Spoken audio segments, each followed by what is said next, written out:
our favorite, Branham. Please put your hands together.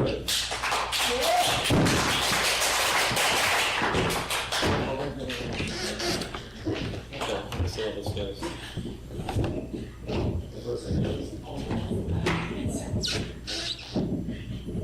Okay.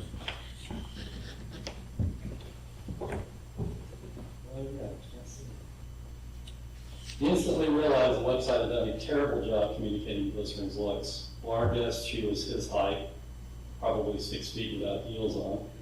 Sika had told him that Glycerin was part Chinese, the result of a union between British expatriate and a Hong Kong woman. Obviously, Glycerin had been doused with the tall genes from everywhere they worked in the family tree. Normally small and petite was what Laura found attractive, but Glycerin was enchanting. Purple was her thematic color. She had a makeup style that evoked a beautiful, sad clown demeanor. And at the moment, she was sporting a purple tank top and barefoot. Let's see. Sika warned him that her friend was catastrophically shy. So he found it quite interesting that someone so shy exported the extensive array of vibrant, colorful tattoos she had. Her arms were covered from wrist to shoulders with bright, vibrant ink. And her chest had a centerpiece in the form of one snake tattoo peeking out of the tank top between her wrists. That's me. We'll fast forward to above the rock club and the storeroom being used temporarily for the lost girls to sleep at. Glycerin opened her eyes as her sense of self fluttered in the mirror maze she felt consciousness. Immediate, disoriented panic obliterated any thoughts. A few gasping breaths later, she established that she was on a mattress staring at the ceiling of a little room above a rock club in the Pacific Northwest. No life-obliterating waves, no snakes, no rats, no torrential rain, no rotting bodies, no smell. Those memories seemed burned into her neurons. Right, there is the smell of whiskey and smoke, sort of a jolly pub smell. We'll take that, won't we? It's sort of totally happy. Glycerin closed her eyes, focusing on her breathing and began relaxing. And then recollection flashed, and she had a real reason to consider panic. She sat up abruptly on her mattress in horror. We remember they were talking about moving in with Laura. Her hiccuping started, nearly with a short gasp. Between the hiccups and muffled shrieks, Glycerin beat her fist on her thighs as she tried to stabilize herself. She took long breaths, most of which failed, shredding the ragged gasp. Calm. Yoga, we can do it. Bloody safe, Sika's near, our little dove, the pow is near. She forced herself to recall her Gothic fire wall poster she'd stored away in Los Angeles, images of Laura's old band at the height of her fame. She knew the names of all the core members, every fact about them she could scour off the internet, all committed to memory. She especially analyzed Ana, the flamboyant field keyboardist of the X group. Glycerin had taken up keyboards in boarding school because of her worship. The pathologically shy and fearful young girl grew into becoming a glittering, assertive Scandinavian ice goddess like Ana. Sadly, she discovered that sitting still at the keyboard was intolerable for her. She felt trapped, claustrophobic, suffered anxiety attacks, more motive to join her family in death. A few months after Glycerin had befriended Sika, she discovered the electric guitar was her instrument. She could stand, sit, move. She could dance with her guitar, and she did. Her music and dance were her escape, transcendent bliss, like the whirling dervishes of Turkey. For Sika, Glycerin's little princess warrior, he picked up the bass guitar out of desperation. The dangerous little creature needed to be near her only friend, but fairly quickly Sika became just as driven as Glycerin.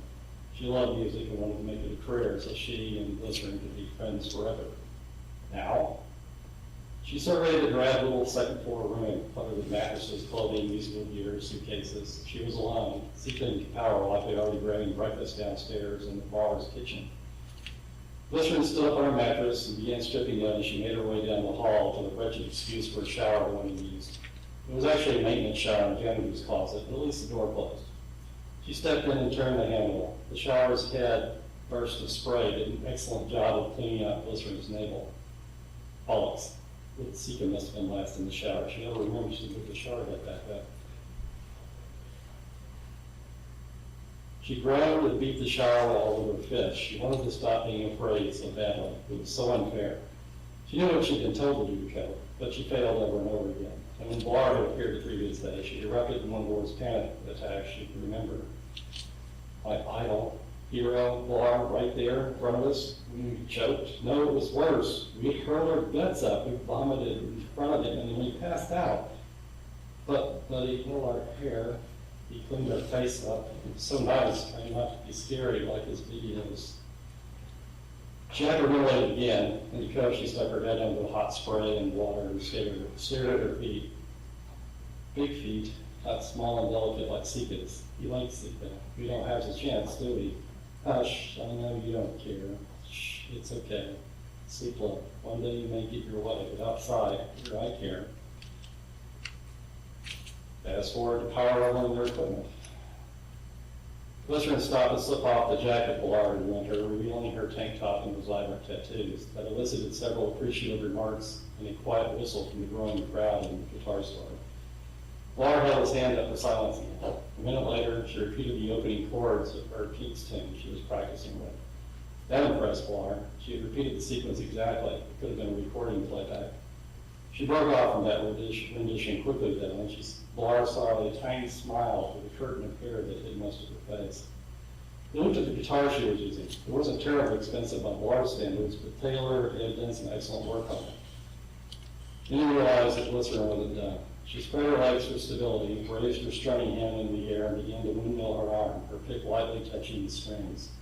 She had angled it towards the amplifier to create a powerful, tightly controlled, distorted feedback. While only very few had the level of skill she was demonstrating with that control, the buildup of power was enormous. But it wasn't a Pete Townshend tune that erupted from her fingertips. Glycerin ripped into a free-spirited rendition of Satriani's metal jazz tune, Surfing with the Alien. He blinked in astonishment. She was giving Joe a deadly serious run for the money on his own famous metal tune. No, she was doing more. She was adding her own twist on it. Nothing extraneous. Every note seemed to belong exactly where she put it, but they were her own notes. She was in stratospheric little dancer mode now, no holding back, twirling, hopping, strutting, her long fingers flying through the tune's melody. Laura was impressed. Her eyes remained mostly closed as she danced, a hint of a smile on her face, almost religious. At this point, people were crossing the street to get a better view through the large plate glass windows. One of Taylor's employees was making sure customers stayed back, because she really was dangerous to be near now.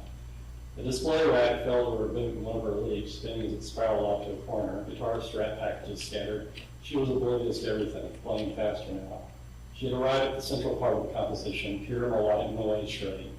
Fast. She was so fast. Laura felt unworthy. Why was he ever famous and she was still struggling in the garage? The smile on her face was ecstatic now as she ripped the air apart. Laura's heart pounded as he watched. There was someone who literally became her music.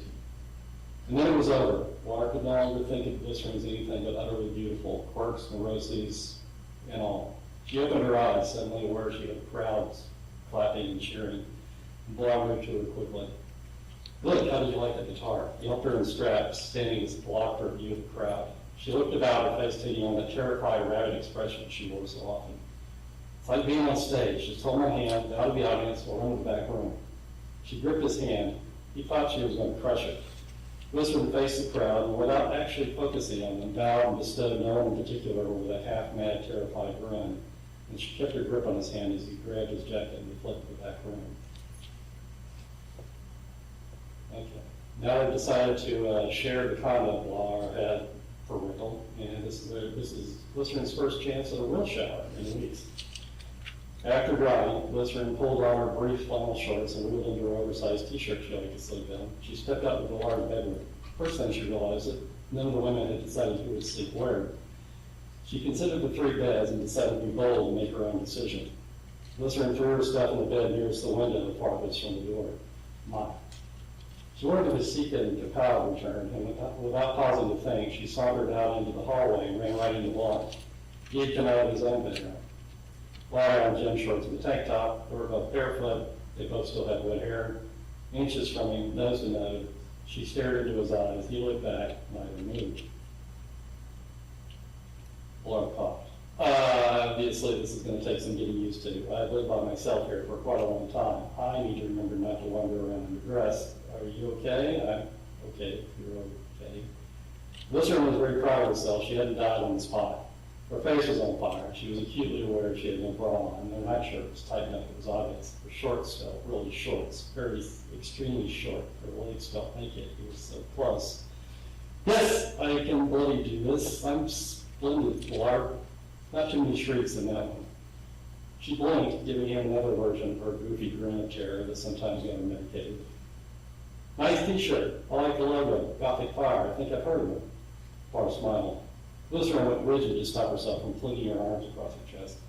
Oh, he's the man who's trying to bloody chuck with me. He's treating me like I'm normal. That's nice. She took a long, deep breath, and then she realized she was causing Blar to fail at something he was desperately trying to avoid, staring at her breasts. The t-shirt tightened hypnotically around them. Now is a good time to shrivel and bloody die. Blar simply headed to the kitchen. Want a drink? No alcoholic. Promise. She meekly followed, nodding silently. She watched him pour her pillow with ice and squirt a bit of cherry syrup in it. He plopped a maraschino cherry in the glass and presented it to her. She couldn't help smiling at the effort. She dropped her eyes and thank you, Blar. Blar leaned on the counter next to her and took a measured breath. Damn, Blake, you are really pretty, especially when you smile like that. That may kill me. Blar. No, I should put more on. She looked at Blar with a sad pang face. Sika? He turned reflective. Don't worry, little dancer. I'm going to have to get used to 3 pretty flowers floating around me. That doesn't mean I can't appreciate the scenery. The paints were pretty. Big, tall, gawky, clumsy, mousy, broken, crazy. Who thinks they're pretty? The front door clicked and opened, followed by the boisterous sounds of Kapow, the blonde drummer. Hey, you two, we're back. The hunt was a success. The pizza guy was not a prize. All right, please, that shower's open. Kapow batted in with 2 pizzas. Sika followed behind with 2 more. Blar took the pizzas from each of them. You two hit the shower. Sika, there's towels in the master bath. Use my shower and we can eat faster. Kapow went off into their new bedroom like her right bed. Shower! Sika lingered, looking at Blar, looking at Glycerin, silently appraising Glycerin, and then a devilish grin appeared.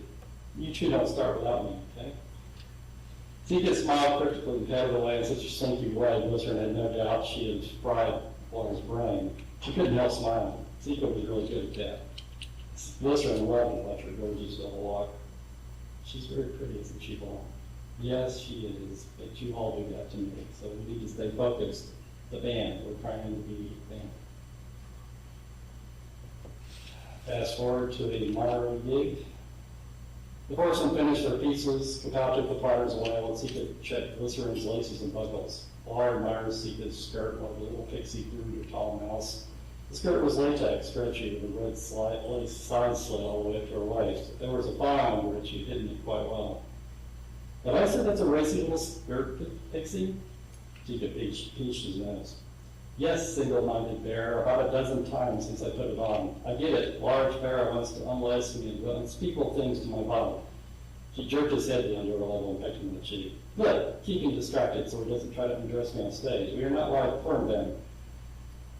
Glycerin furrowed her brow. The only way I know to distract is to let him have. Blar was pretty sure she was blushing under her alcohol flush, and in any event, she was trying to do an amazingly modest response for her speed. Sika snickered. Well, one of those buckles and straps. The concert would be over before he got very far with you. She stretched up on her toes and kissed Glycerin on the cheek. See you two backstage. Kapow has challenged me to one more wacky of the moles. Game was new to me. Proves to be great fun to beat the crap out of those things. Very invigorating. Blar did not fail to notice Glycerin's expression. She was ogling Sika, watching the hip switch as the little Russian made her way back to the arcade area.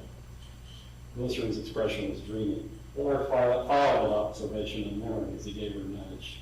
They want to go watch him play? Probably great fun to watch the 2 wild goblins smacking the crap out of plastic mole heads. She giggled into her drink, but quietly. No, it's nice to have you to myself for a moment. Wait, that didn't... Shh, you're fine. You don't have to freak out every time you say something. I like spending time with you and all the others. You're very important.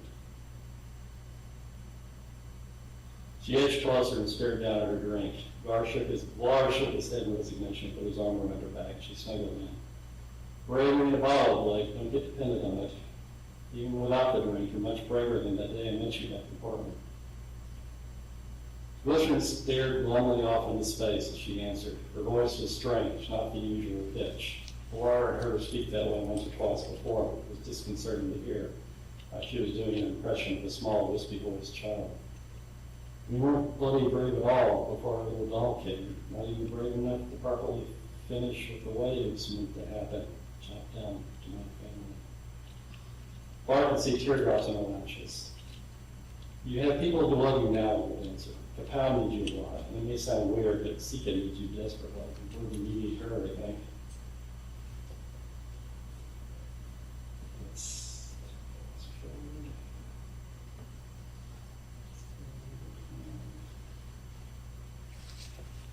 A few weeks later, during a music retreat at Big Sur, Lars slips on his swim trunks, heads out into the night through the double doors of the mudroom. The blast of winter ocean air nearly downed him. Again, hell, the windbreak isn't helping at all. He jumped quickly to the hot tub and slipped in. The water was wondrous, hot, and nice. He had a feeling he was about to receive some serious entertainment from his trio of bandmates when they hit the biting cold night again. He wasn't disappointed.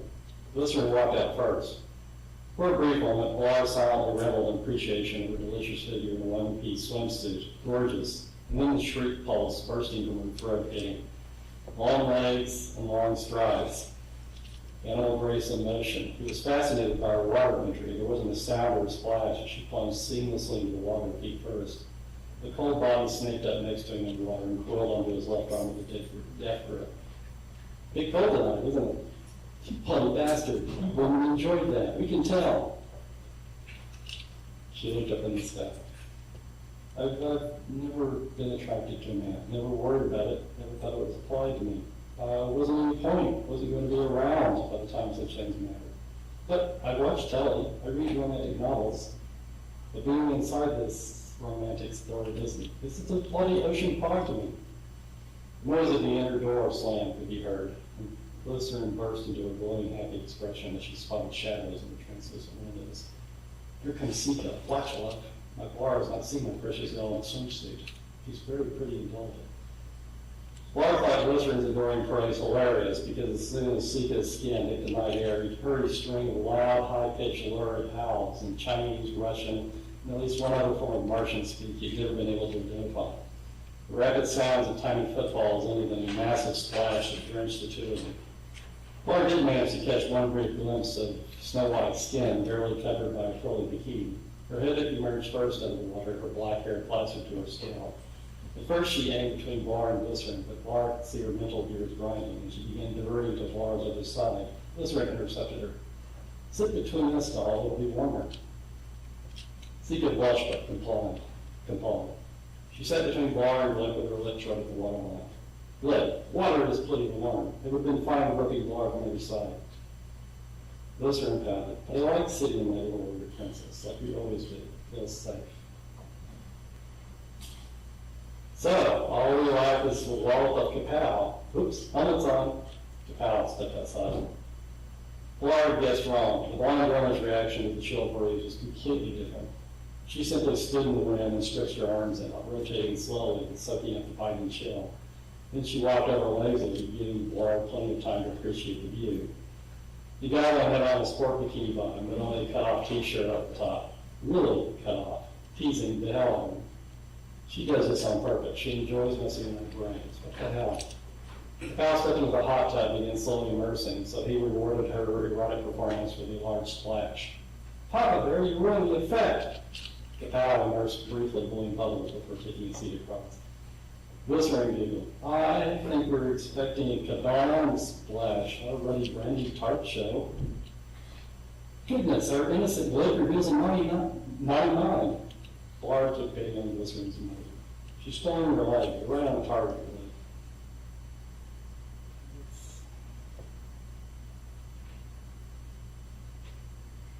Forward a few chapters. A country fair performance. Sika resumed hooking cables up. It was gratifying to see the amplifier lights and the boards light up and hear the crackle when she connected the power cords. Val busied herself assembling her drum kit with the usual sounds of cymbals and gears clanging. Laura stood at the other end of the tent on the phone, talking to what was probably now their lawyer because Laura was waving with one hand wildly as he spoke. Sika glanced over to her best friend. Glycerin stood on her red X, staring as she clutched her guitar, trembling. She had rebuttoned her shirt and unknotted it to cover her midriff. Sika cursed silently and went over to her. She wrapped her arms around Glycerin and hugged her, resting her chin on her chest. Precious Blicka, do not worry. Laura will keep you safe. I don't usually have to think when I play. Having to be careful and thinking about what I'm doing makes me sad. Like the old days when they would medicate us when we have to play. They might pick at us and say terrible things. Why aren't people mean? Because they're losers in life. Stupid shit's all feel better when they're hurting or shaming someone else, and they think stupid fantasy religious bullshit gives them hammer. We have just parking tonight, and then tomorrow night, Peg Pendleton. Big shit, lots of fun. When we were done with the tour, we go back home, we plan for Japan. Won't that be fun, Pretty Mouse? You and me, Japan? We've always wanted to go. Glycerin managed a small smile through a small tear. Very small tear with that on her cheek. Then blind, kapow. All my friends, I love my friends. The tall, melancholy woman moved her guitar to her side and bent over to hug Sika. It was a long about it, longer than she was used to receiving from her unusual friend. It made her worry as much as it made her feel good. Oh, okay, love. Thank you, Sika. You and Blair figure out what to play. I'll tinker with my preamp and mess about with some of the solos. Maybe they'll call me witch burners out there. Glycerin smiled at her morbid joke as she wiped her tears away. She dragged her stool to the edge of the stage and began strumming a bluesy country melody after setting her digital processing preamp for a steely sound. It carried into dry air. Sika and Kapow continued setting up their equipment. The little Russian could see Blar still waving his arms. It was exceptionally animated for the melon man. Then she turned her eye mostly on Glycerin. It wasn't very long before the tall guitarist had a small audience, mostly children, listening to her play her guitar. Sika tapped her blonde bandmate and pointed, and Pal chuckled. Look, she put up a sign, babysitting, $5 an hour. The ball went back to running cables at the soundboard. The Gothic ball continued to watch as Blake interacted with the children. The tall woman answered the occasional question from in between pieces. She took a request to play Pop Goes the Weasel from one small type. That delighted them, so she ended up playing several rounds of the tune. The children would shout pop at the climax. Each round she would play it in a different musical style and faster each time, much to their delight. Sika's head was filled with Blar's earlier question concerning Glycerin and children. The alien creature did seem to connect with the little creatures well. The adults behind the kids, on the other hand, were giving Glycerin worried looks, with her disheveled, punk-style black hair and purple streaks, the top hat, tattooed arms, and dark eyeliner. She probably looked very spooky to them. But her soft voice and British-inflected stammer seemed to elicit sympathy from some of the members. Sika kept close by, listening as she worked. Glycerin finished an extract of a fast little Mozart piece that had the children doing at her finger speed. One of the mothers raised her hand and queried the guitarist. You're amazing to watch play. Can you tell us about yourself? Glycerin stuttered a lot at first, but Sika found herself astonished as the woman soon began delivering a monologue that was nearly flawless by Glycerin's standards. I'll keep in mind we have children here, so I'll brush by the really scary parts.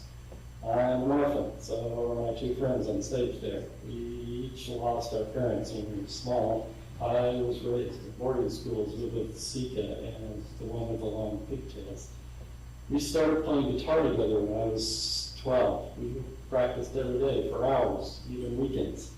After that, Sika and I attended university at USC in California where we studied music.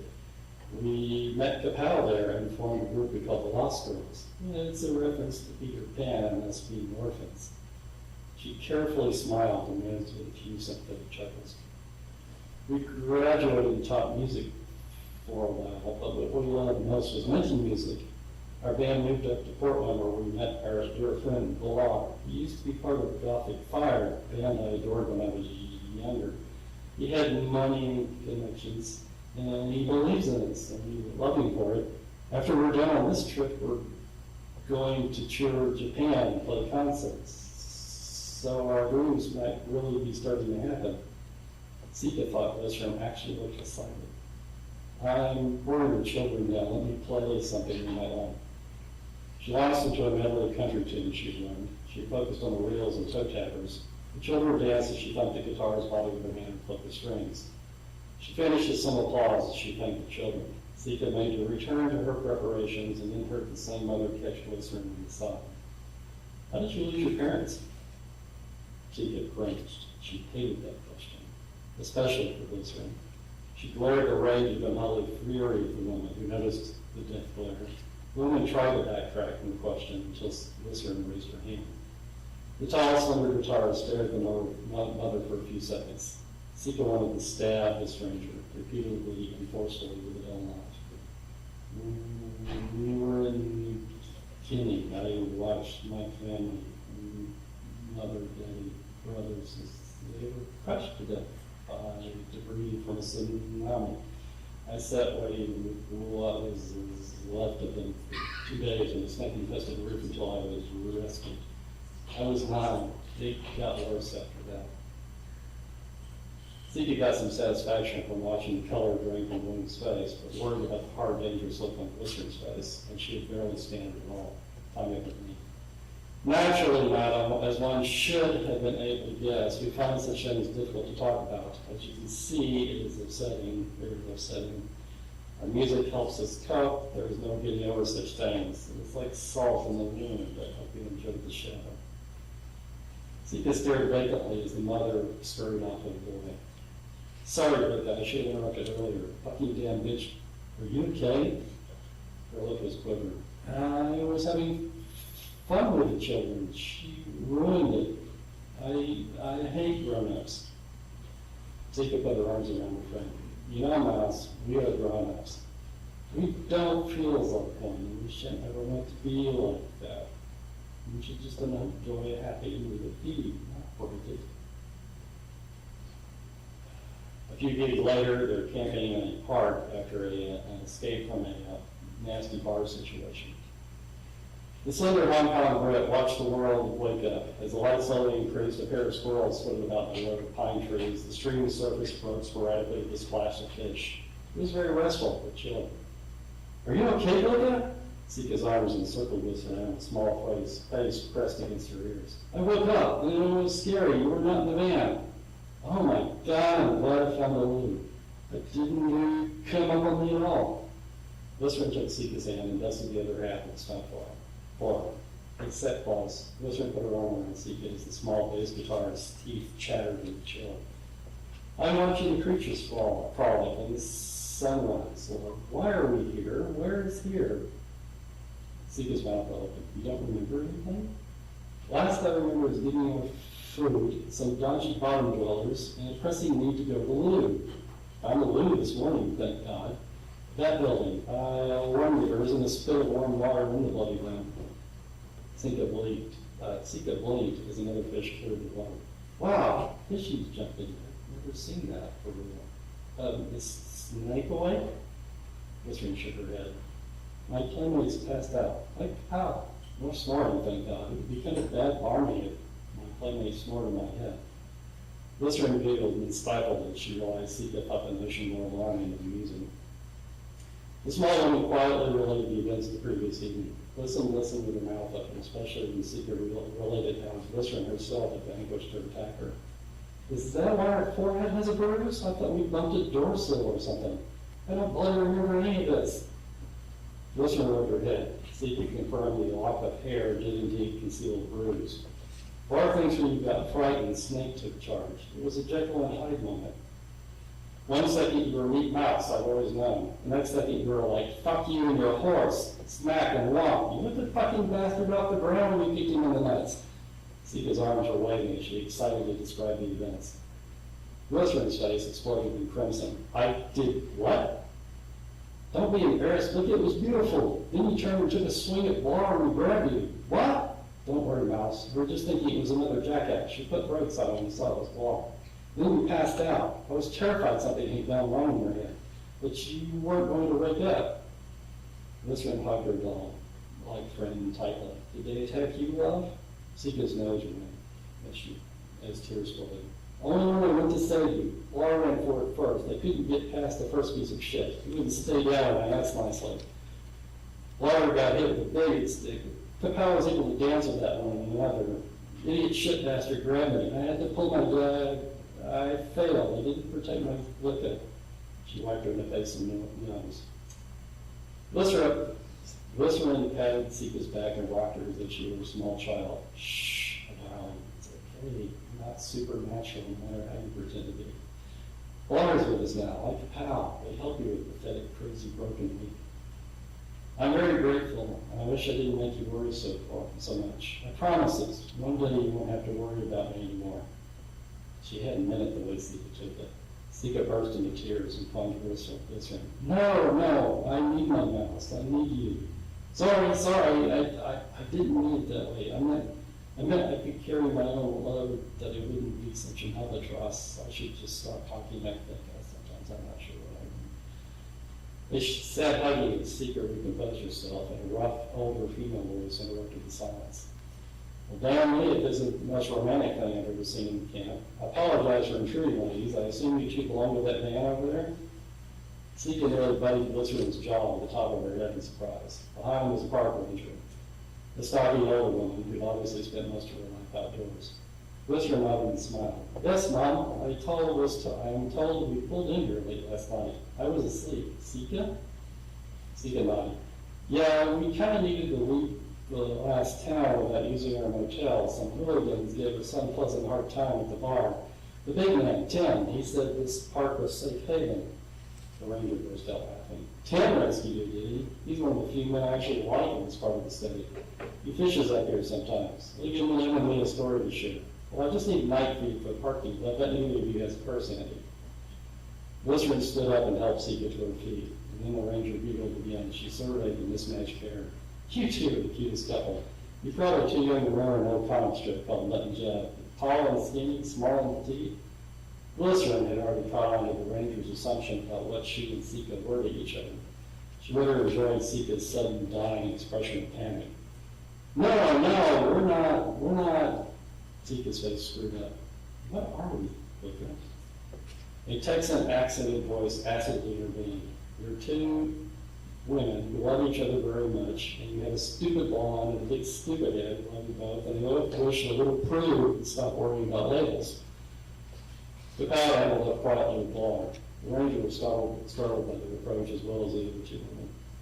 Blair smiled and waved as he handed the ranger the money too. Apparently none of my bandmates are carrying cash. Here you go, man. Bandmates? Oh, you must have played the country fair down there. My sympathies. It's kind of pathetic compared to where you're headed now. Pendleton? Blair nodded and the towel popped in. I hear they have great carting rides in Pendleton. She bounced as she spoke. The ranger sized her up. You are a cutie. So it's you two and these? The ranger thumbed at Sika and Glycerin. Glycerin just smiled blankly. She rather enjoyed watching Sika be completely flummoxed. Val stuck her tongue in her cheek and ruptured the pleasant idea. No, actually he's with them. I'm the third wheel in this limousine. She wrapped herself under Blair's arm and smiled brightly at her contribution to the conversation. Glycerin took pity at the poor ranger's confusion. It's all right, Mom. We're still figuring what we are to each other. Right now, man, you're as confused as I am most of the time, said Blair. Oh, well, Chiplet, let's go pull out those leftovers. We'll have breakfast. In the dark. I had no idea this place looked so nice. You want a drinks for a high ranger? The ranger declined politely. Blair smiled and encircled Kapow's neck with his arm. Nice to meet you, man. Come on, Chiplet. You could move enough chaos here. He grabbed the power away. She mockingly resisted. Oh no, the big bear is going to eat me. No, nothing, mustard. Well, maybe a little tingling. Depends on where you put it. The roughhousing continued as the two made their way back to the van. Glycerin patted Sika's head as the little Russian cradled it in her hands in embarrassment. Fucking hell, I'm surrounded by circus clowns. Really, Madam Ranger, we're simple people who just play music. Really. The ranger nodded with a half smile, took the money and left. Glycerin rummaged in her pockets and caught up with the ranger and handed the band's business card. We play all kinds of bloody music, but we really focus on psych rock and experimental metal. And I do like my little doll. She grabbed Sika as the little Russian shrieked and sputtered. She's just not wired the same way. They bid the ranger farewell and strolled back to the van. Sika fought with her tangled hair as he walked. I'll brush your hair when we get in the van. Thank you, Linda. Well, you seem to be recovered completely from last night. I spent the last half the night worrying you were going to be sleeping beauty in the coma in the hospital. Would you come kiss me to break the spell? I think that's that again. Ah, let's eat. Now I'll let you tease me and brush my hair. Laura watched the two princesses approaching and nudged the pals, he and the blonde said that they could practice a pigment. Glycerin was smiling serenely, as Sika animatedly chattered, shrieked, and waved her hands about. All the noise and gesturing, coupled with the waves of curly hair thrown back, made Laura laugh. Hey, Chica, she looks like Frankenstein's bride, doesn't she? Very small version of the enormous cartoon hair. The little blonde clutched her stomach, laughing. That's great. It's hilarious. We had got to do Wizard to put white streaks in there for Halloween. Sika demanded to know what was so funny when she got to the table, but neither Laura nor her pal would own up to anything. Laura handed Sika a plate of leftovers as he set himself down. Sika, cupcake, eat more, talk less, enjoy the stream of you, we hit the road and the spoon won't keep much longer.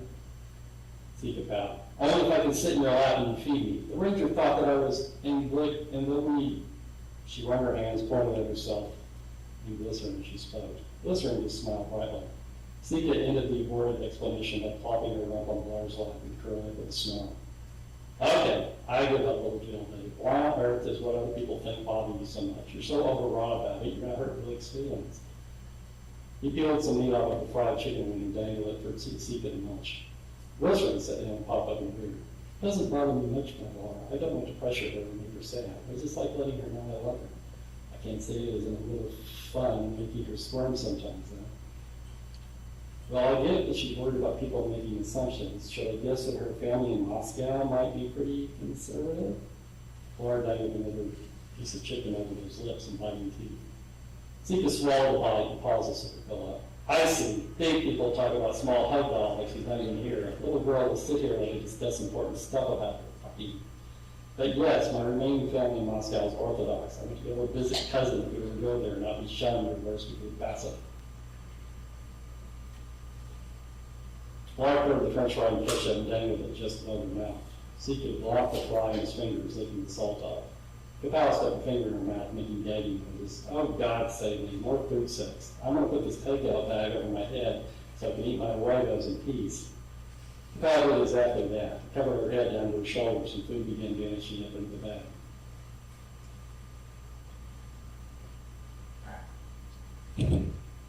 Fine. Okay. Let me... How many minutes?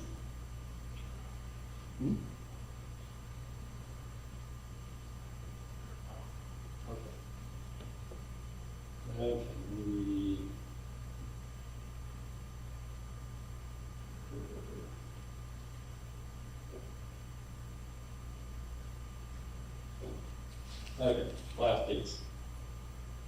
3 or 4 paragraphs. Rain stopped, at least for the moment. This is Japan. Warning lights sifted through the clouds as the gang of ruffled young men assembled to hang on the pedestrian avenue. Technically, the 4 accused youth were waiting for the paper toothbrush to open from spending time roughhousing, harassing, passing officers and rude to work. One of the men suddenly stopped pummeling his friend as he was distracted by a new sight. Holy shit, look at that. Is it a woman? That's a hell of a trench coat. Hell yes, you are. It's a woman. Look at those legs, the face. Damn, she's a foot taller than Toshi. Catch of the day, maybe? The woman caught sight of him and slowed, looking at him curiously. She was talking to herself. It sounded English to the thud, but with a heavy accent and stammering. Even more oddly, the pitch of her voice changed dramatically from time to time. Can any of you fucking morons speak English? No. Hey, Toshi can. I heard him. Toshi, over here. Pretty foreign fisherman along. They pointed the woman out to the muscular tattooed youth. She was still eyeing him curiously. She seemed to find him as fascinating as she hated her. He coughed as he got closer and took a shot at him dashingly. Hey, pretty lady, want to get some tea with us? Wow, you sound great. Shit, she's getting closer. Fuck, she's so tall. Do you know where a tall bridge is? I'm looking for my beautiful pictures. Rich, what about some tea for you? Because we want tea. I like tea. The coffee malt left a sticky taste in her mouth. She pursed her lips as she thought. That does sound nice. She doesn't seem scared of us. Is that bad? Listen to her. She talks weird. She's crazy. Maybe we should be worried. As the woman fought and spoke for herself, she unbuttoned and slipped off her long trench coat in the morning heat. Under it, she wore a sleeveless vest with a little neckline. What amazing tits in that. The tattoos, look at the tattoos, they're spectacular. Fuck, she must belong to somebody really important. We're screwed. We're harassing the mistress of the supreme boss. Is anyone watching this? We should really take her for some extra tea, keep her safe and stay alive. Maybe there's a prize. Yeah, not being skinned alive. Crap, her under his own bottle of bodyguards. What the hell? There's a tea shop over here. Come for tea and we'll show you to the tallest bridge we know. That would be lovely, little dove. This pot of tea would be nice. You'd like to try to meet new people and talk to them. You seem to be nice boys. Fuck, magic powers. I'm a slave now. She really is a goddess. I'll kill you if you make her cry. The four thugs bowed to the woman and motioned for her to fall.